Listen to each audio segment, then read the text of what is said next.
Celebrate God's mercy, to celebrate His victory over our sin, over our weakness, to celebrate His forgiveness, generosity, His gift of self. Today is the Saturday before Divine Mercy Sunday. We remember this day 14 years ago, the year of 2005, when John Paul II was departing to our Father's home, when people were lining up to confession and to receive Holy Communion on the next day, on Sunday, first Sunday after Easter, Divine Mercy Sunday. Sunday after Easter was established by him in the year of 2000 on April 30th, during Sister Faustina's canonization. Then, on that day, John Paul II said, "This second Sunday of Easter, from now on, throughout the Church, will be called Divine Mercy Sunday." That night of his departure from this world to the Father's house was the strongest emphasis, was like a seal put by God over his life. It was as if his whole life found its deepest expression, its completion and accomplishment in this one event of his passage to heaven. On that night, the vigil of Divine Mercy Sunday, the whole world then heard about Divine Mercy Sunday. Millions of people went to confession and received Jesus in the Eucharist, and through this, they honored God who is mercy. And then, 9 years later, on April 27th, 2014, the Church on Divine Mercy Sunday proclaimed John Paul II as a saint. Also, Sister Faustina was beatified and canonized on Divine Mercy Sundays. Mankind will not have peace until it turns to the fount of my mercy, Jesus said. John Paul II was named with many titles. Among others, there were two, the Pope of Peace and the Pope of Mercy. It was as if he wanted to show us the way to true, genuine peace by turning the attention of the whole mankind to the mercy of God. During his visit to the Shrine of Divine Mercy in Krakow, Poland in 1997, he said, "The message of Divine Mercy has always been near and dear to me. It is as if history had inscribed it in the tragic experience of the Second World War. In those difficult years, it was a particular support and an inexhaustible source of hope, not only for the people of Krakow, but for the entire nation.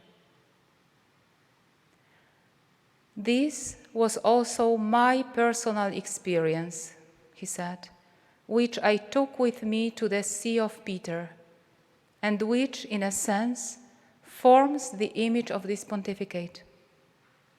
I give thanks to divine providence that I have been enabled to contribute personally to the fulfillment of Christ's will through the institution of the Feast of Divine Mercy.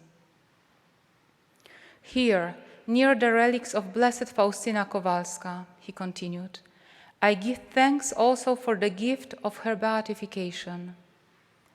I pray unceasingly that God will have mercy on us and on the whole world."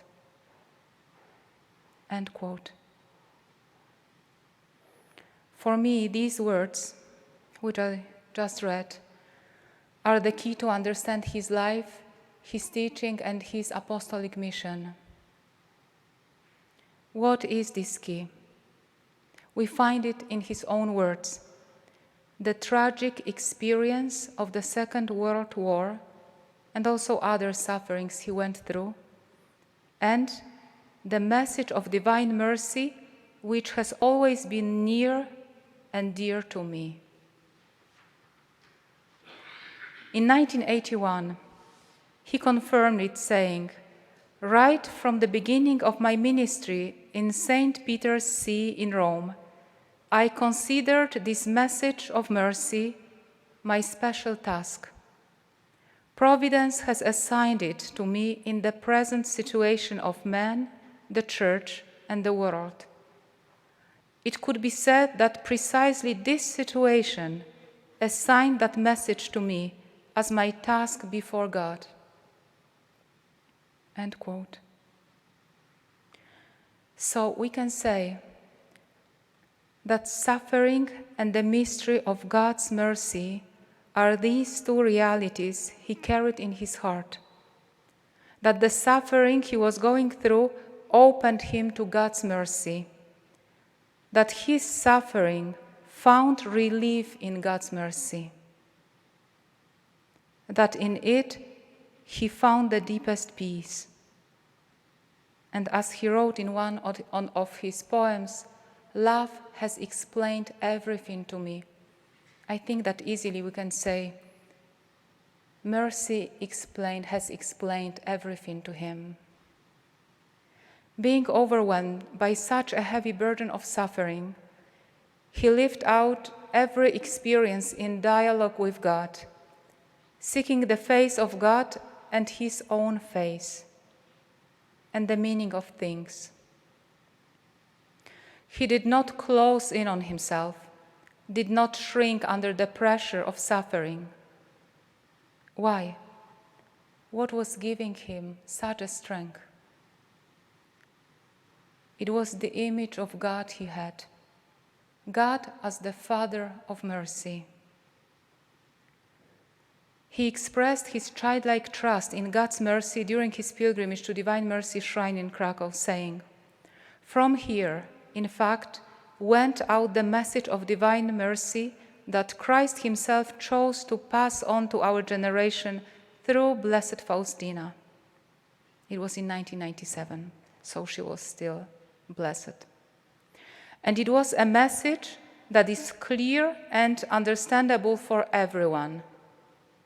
Pope continued, "Anyone can come here, look at this picture of the merciful Jesus, his heart radiating grace, and hear in the depths of his own soul what Blessed Faustina heard. Fear nothing. I am with you always." And if this person responds with a sincere heart, "Jesus, I trust in you," he will find comfort in all his anxieties and fears. Tomorrow, God gives us the next Divine Mercy Sunday, a day of God's unimaginable generosity. This day is a desire of his heart. He was speaking to Sister Faustina about having this feast instituted in her diary as many as 14 times. It means that it's very important for him. He spoke about the location of this feast in the liturgical calendar of the Church, about the way of preparation, the way of celebration, and also the graces attached to this feast. So we may have expression as if, what regards the institution of this feast, that Jesus was very anxious about having it done. This feast was the desire of his heart. He said to Sister Faustina, "I desire that the feast of mercy be a refuge and shelter for all souls, and especially for poor sinners. On that day, the very depths of my tender mercy are open. I pour out a whole ocean of graces upon those souls who approach the fount of my mercy. The soul that will go to confession and receive Holy Communion shall obtain complete forgiveness of sins and punishment. Let me repeat it. I pour out a whole ocean of graces upon those souls who approach the fount of my mercy. The soul that will go to confession and receive Holy Communion on that day shall obtain complete forgiveness of sins and punishment. On that day, all the divine floodgates through which grace flow are opened. Let no soul fear to draw near to me, even though its sins be as scarlet. My mercy is so great that no mind, be it of a man or of angel, will be able to fathom it throughout all eternity. Everything that exists has come forth from the very depths of my most tender mercy. Every soul in its relation to me will contemplate my love and mercy throughout eternity. The feast of mercy emerged from my very depths of tenderness. It is my desire that it be solemnly celebrated on the first Sunday after Easter. Mankind will not have peace until it turns to the fount of my mercy. Mankind will not have peace until it turns to the fount of my mercy. This is what Jesus said about Feast of Mercy, Divine Mercy Sunday. What was his desire? What was Jesus' desire? To accept the grace of his passion, death, and resurrection. On this image, which Jesus wanted to be solemnly blessed on the first Sunday after Easter, we see this reality. The reality of his passion, death, and resurrection. We can see here the risen Christ, but there are wounds on his hands and his feet, the signs of his passion. We see here our Lord, who was spurned and avoided by men, a man of suffering, accustomed to infirmity. Yet it was our infirmities that he bore, our sufferings that he endured. He was pierced for my offenses, crushed for my sins.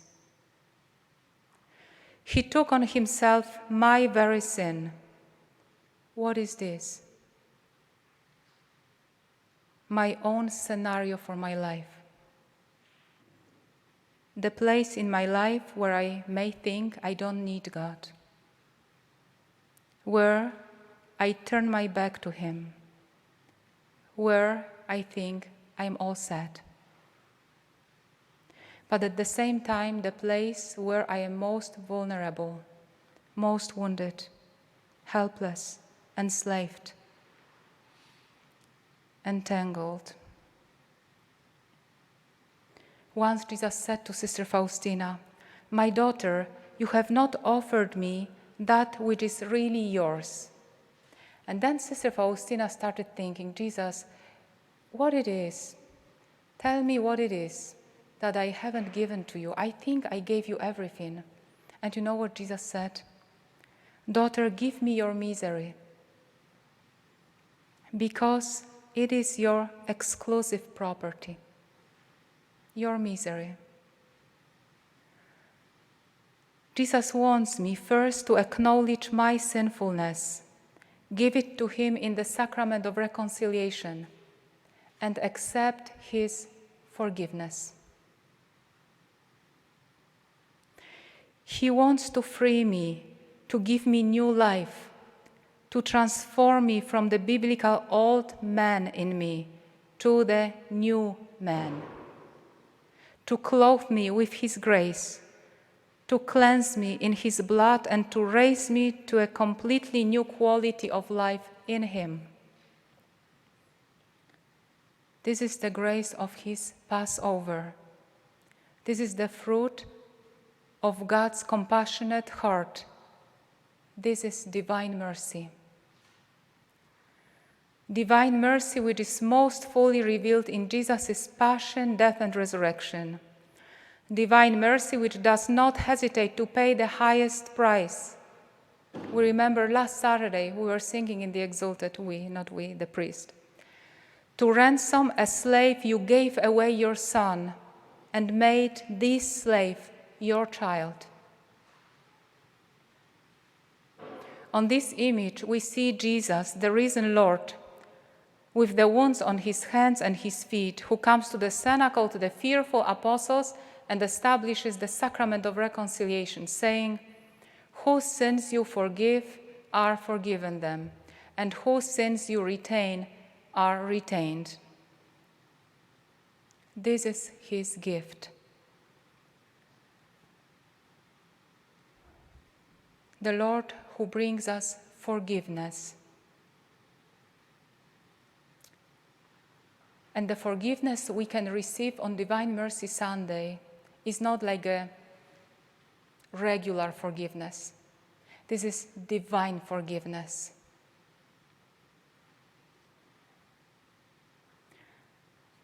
The forgiveness with no comparison in its generosity.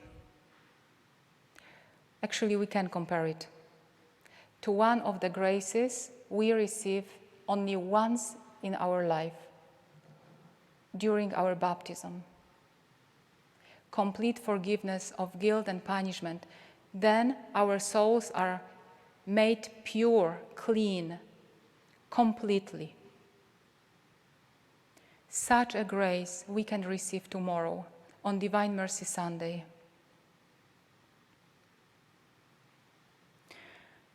And this grace, Jesus said, the soul that will go to confession and receive Holy Communion on that day will receive complete forgiveness of guilt and punishment. It means that this is not the grace just for the elected ones, for special chosen souls.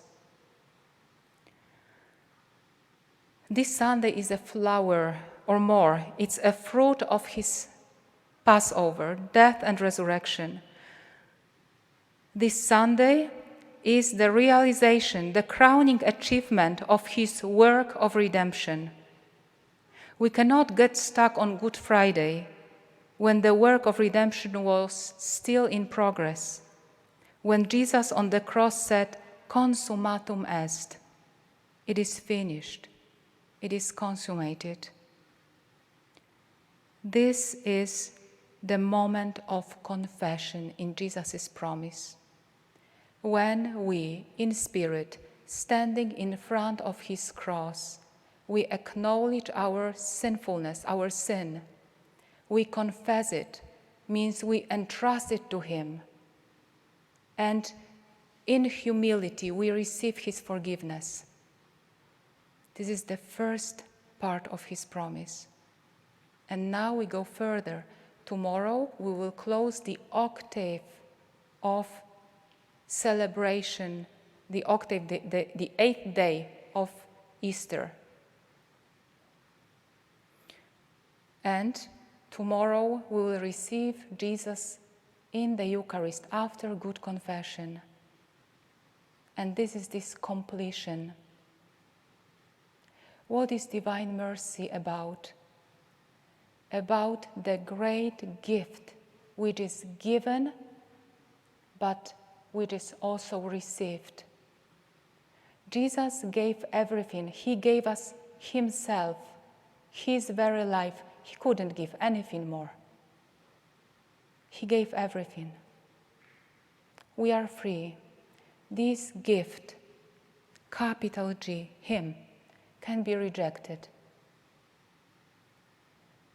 But tomorrow he is waiting for us to receive him. This is what divine mercy is about. Great gift, the highest prize, passion, cross, and resurrection. This gift wants to be received. What is this gift? Completely new life, his life, his life given to us, cleansing when we are cleansed in his blood and water, when we become new creatures, new men, when his life flourishes in us. This is what Divine Mercy Sunday is about. The gift who is given and who is received in the Holy Communion. This is his desire for tomorrow.